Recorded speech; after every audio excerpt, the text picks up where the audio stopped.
نيو كولكشن وصل معانا فرع ميامي امام ماكدونالدز. اول حاجه عملنا لكم ريستوك من الدريس الدينم اللي كسرنا بيه الدنيا الخطير ده. الدريس ده يمشي محجبات ومش محجبات لان هو كات، الستايل بتاعه شيك جدا.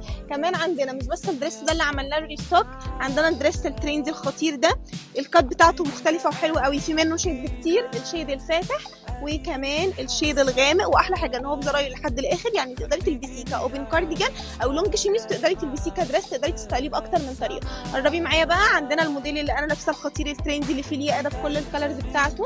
كمان عملنا لكم ريستوك من السكرتات الدينم التريندي، بصوا فيها انفنش من الاخر خطيره، بصوا فيها زراير كده، الكمر بتاعها عريض، شكلها شيك جدا جدا، وبتقدري تعملها ستايلنج في اللبس باكتر من طريقه.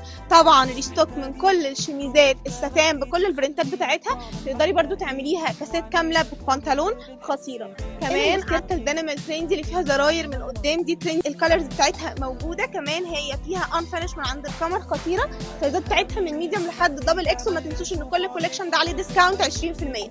ريستوك تاني من الشميز اللي فيه ستراس، عندك مناسبه سامبل، عندك اوتنج ومش عارفه تلبسي ايه، هيكون انسب اختيار ليكي. عندنا بقى الحاجات الخطيره اللي فيها شغل جوبير دي، على اي دريس كات سامبل ساده هتكون عمليه وموجوده بكل الالوان بتاعتها. كمان تقدري تعملي اوتفيت كامل زي ده بيزك على شميز سترايب بنطلون لينن، عندنا البنطلون اللينن بكل الالوان وكل الشيدز، كل الكولكشن ده واكتر متاح معانا فرع ميامي امام ماكدونالدز وجميع الفروع.